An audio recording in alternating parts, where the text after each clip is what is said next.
Palestine Prime Minister Mohammed accused Israel of waging a war of extermination against the people of the Gaza Strip. In Panama, different sectors of society rejected the call made by the President Laurentino Cortizo to submit Mining Law 406 to a popular consultation after weeks of massive protest. And in China, General Chan Yuxia, Vice Chairman of the Central Military Commission, declared on Monday that his nation will continue to deepen its partnership with Russia, especially in the military sphere.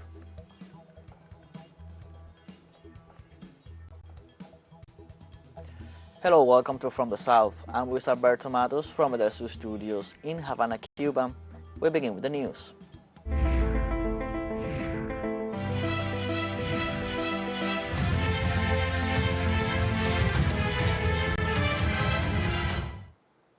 Palestinian Prime Minister Mohammed accused Israel of waging a war of extermination against the people of the Gaza Strip. During the weekly cabinet meeting, the Prime Minister denounced the killing of more than 3,000 children by the Israeli bombardments against the enclave. Stayeh demands that this criminal siege must be stopped immediately, and in parallel, safe corridors must be opened to allow the entry of food, medicine and fuel for the relief of the people of Gaza. The Prime Minister also reiterated his rejection of Israeli plans to displace millions of Palestinians from the territory. Finally, he urged countries to stand on the side of human values and laws and not in the wrong side of history.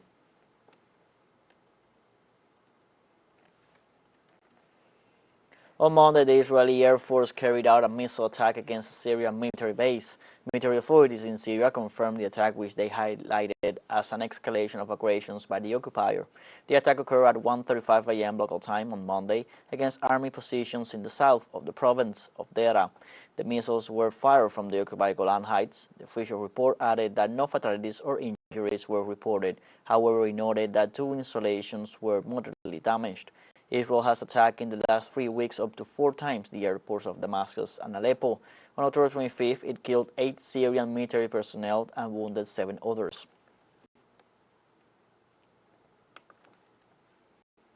The prosecutor of the International Criminal Court, Karim Khan, announced on Monday that an investigation is already underway to determine the commission of war crimes in the armed conflict in Palestine. In this sense, the International Criminal Court warned Tel Aviv that it must make significant efforts to ensure that civilians receive food and medicine. From Cairo, the capital of Egypt, the prosecutor reiterated that there must be no impediment to humanitarian aid supplies reaching the civilian population. He recalled that their rights are part of the Geneva Conventions, and failure to comply with them gives rise to criminal liability. For the magistrates and experts, the data issued by the United Nations organizations, such as the murder of children, are sufficient for the prosecutor to act against Prime Minister Benjamin Netanyahu for war crimes. On Monday, the local media in Palestine confirmed that Israeli occupation military forces entered Gaza City in the morning, and after entering, withdrew and returned again to the borders of the Gaza Strip, and until this moment has not fully entered Gaza City. In this sense, Palestinian Ministry of Health updated on casualties during 24 days of Israeli aggression on Gaza, with a total of 8,306 Palestinians killed. Among them, 3,457 children lost their lives, and a total of 21,048 people are injured as a result of the bombardments. The Gaza health authorities warned that the collapse of the health system in the Strip is increasing every day. It was confirmed that 12 hospitals have been shut down and 32 healthcare centers have stopped operating.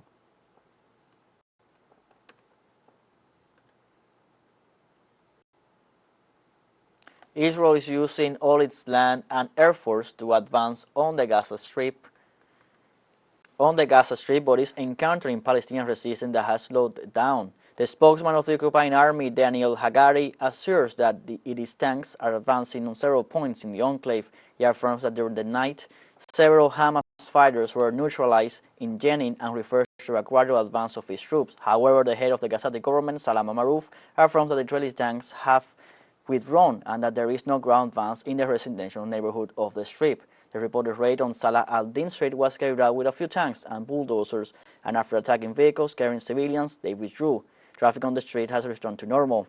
Let's now go to Gaza with our correspondent Nur Harasin for more updates on what is happening in the Gaza Strip right now. This is the only way that you're going to be seeing me these days, because of the cutting of the internet. Yes, the internet came back, but only in specific areas around the Gaza Strip, and unfortunately it keeps on cutting, and this is preventing us journalists from telling the world and showing the world exactly what is happening. But what was happening before is still happening until now. Israel intensifies its strikes on the Gaza Strip and also in northern Gaza. Most of the airstrikes around Gaza was targeting the Al-Shifa hospital and around the Al-Shifa hospital and around the Al-Quds hospital. And we are talking about hospitals that have thousands of people, thousands of families that are residing inside the hospitals. Meanwhile, yes, the Israeli forces had incursioned into the Gaza Strip this morning, but they have came back after apparently clashing with Palestinian militants in the northern side and eastern side too. This is Noor Harazin, TeleSUR, Gaza.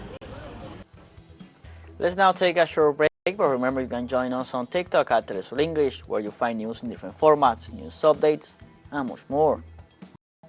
Other stories coming up. Stay with us.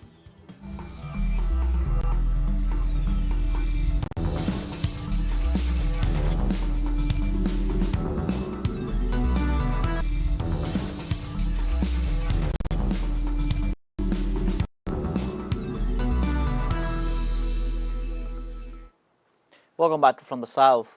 The call made by the President of Panama, Laurentino Cortizo, to submit Law 406 to a popular consultation on December 17th has been rejected and harshly criticized by various sectors of the country. They point out that it is untimely and pretends to make the people responsible for a decision that should have been consulted with the judicial body. Within the claims and the diligences carried out, they maintain that the law is unconstitutional. They also question that after signing a contract that gave the largest mine in Central America to a Canadian company in less than 72 hours, it takes almost 2 months for a popular consultation to be held. For the Secretary General of the Single National Union of Industry and Construction Workers, this is a delaying tactic.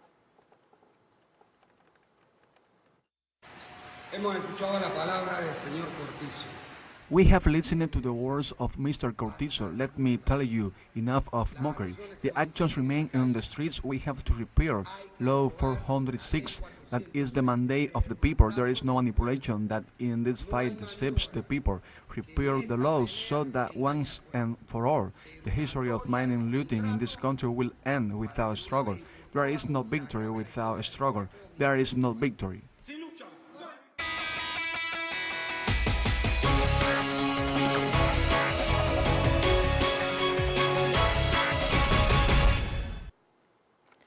The President of Colombia, Gustavo Petro, congratulated the authorities that were elected this Sunday in the regional elections for the 2024-2027 term and reiterated his commitment to respect the will of the people. At 8:40 p.m. local time, the head of state addressed the nation and valued that the process was carried out in peace. He assured that he and his cabinet would work to articulate his campaign proposals and be able to build a country that fights corruption, injustice, and faces climate change. Colombia elected this Sunday its new governors, mayors, councilmen, and deputies. President Petro has asked them to cooperate to leave a better society for future generations.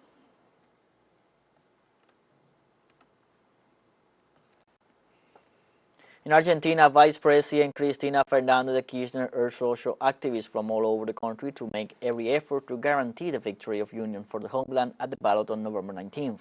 The Vice President distributed the message that was shared by the leader, Juan Cabrois, through his X account, in which he expressed the importance of putting all the efforts in militancy for the country on November 19th.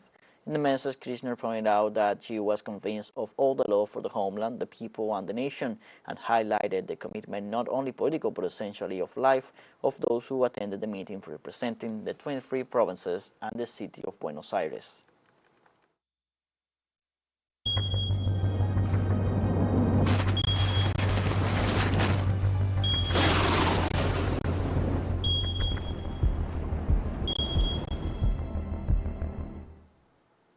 UN Secretary General Antonio Guterres urged the world on Monday to stop the madness of climate change as he visited Himalayan regions struggling from rapidly melting glaciers to witness the devastating impact of the phenomenon. Record temperatures mean record glacier melt. Nepal has lost close to 1/3 of its ice in just over 30 years. Antarctica and Greenland are losing billions of tons of ice mass every year. Melting glaciers mean swollen lakes and rivers flooding, sweeping away entire communities, and seas rising at record rates, threatening coastal communities across the globe.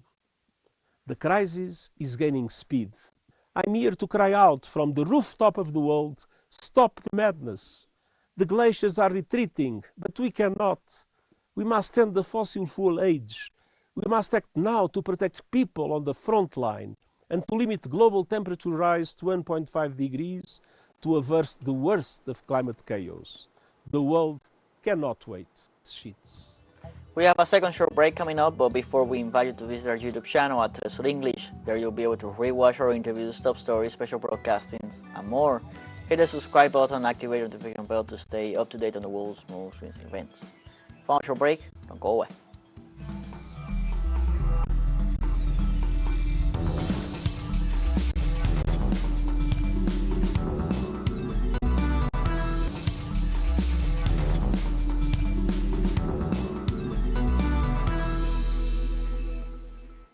Welcome back from the South. In China, General Zhang Yuxia, vice chairman of the Central Military Commission, declared on Monday that his nation will continue to deepen its partnership with Russia, especially in the military sphere. The statement took place within the framework of the 10th edition of the Xiangshan Security Forum, attended by the Russian Minister of Defense, Sergei Shoigu. During the opening speech, the Chinese official vindicated the global peace initiative of President Xi Jinping, affirming that it shows the right path for common security and lasting peace. In the same vein, the Russian minister stressed that this model is more attractive and affirmed that the circle of friendly nations that do not wish to be dragged down by the confrontational agenda of the West is growing. On Monday, local media reported that the United States and Korea began large-scale air exercises involving 130 fighter jets from both countries. According to South Korea's Yonhap news agency, the maneuvers will run through Friday and include air-to-ground live fire drills, defensive air operations, round-the-clock air actions, and other emergency training. In the sense, military officials pointed out the exercises are aimed at enhancing combined operational capabilities. For this purpose, Seoul mobilized F-35A fighters, E-737 early warning and control aircraft, KC-330 tanker transport aircraft, as well as the U.S. F-35A and F-35B, among others with stealth capabilities.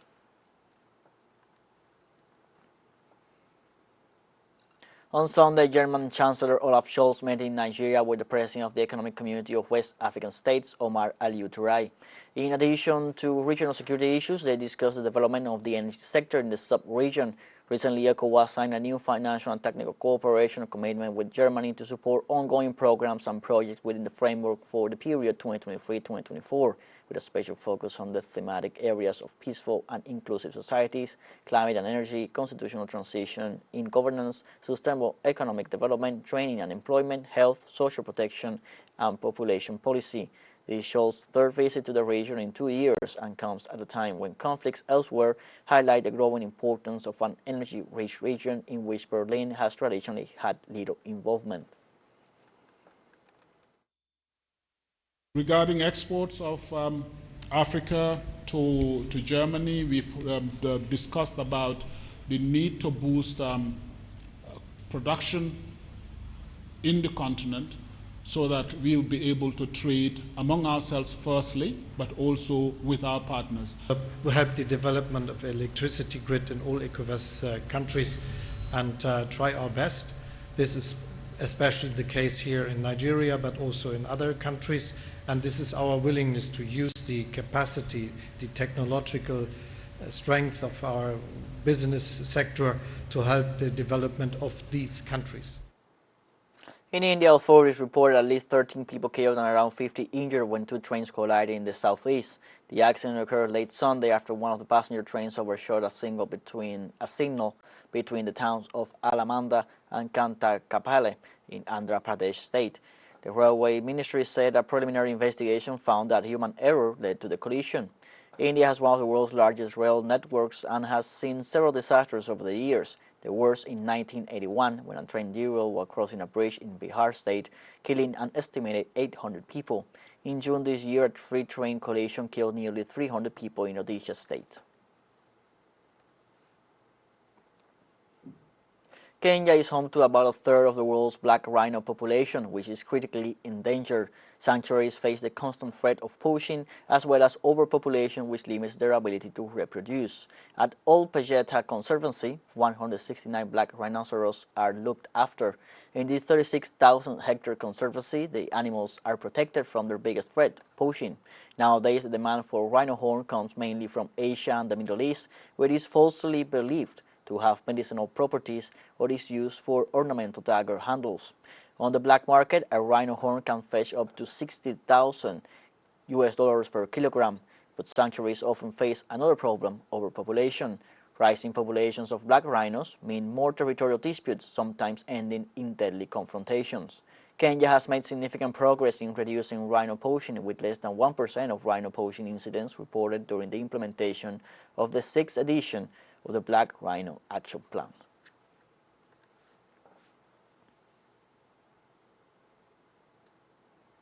The castle most associated with the story of Count Dracula set a new visitor record on Saturday 28th when 9,000 people visited the medieval fortress.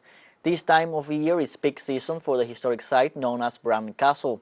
The highest previous number was under 7,000. The castle where Vlad the Impaler, the prince who inspired the Dracula novel, is believed to have stayed, became a much-loved residence of Queen Mary of Romania, who, before she died in 1938, had it restored to be used as a royal residence. Alexandru Priscu, Bran's castle's marketing manager, says it has become a local tradition to spend Halloween at the castle. The whole area is fully booked.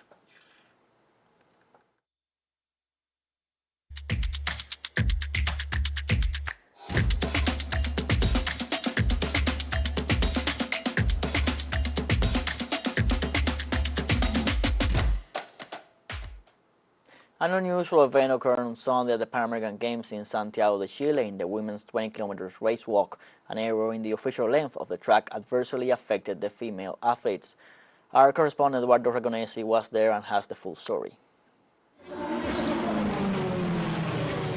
An unreal day of sports happened this morning at O'Higgins Park with the 20K women's race walk.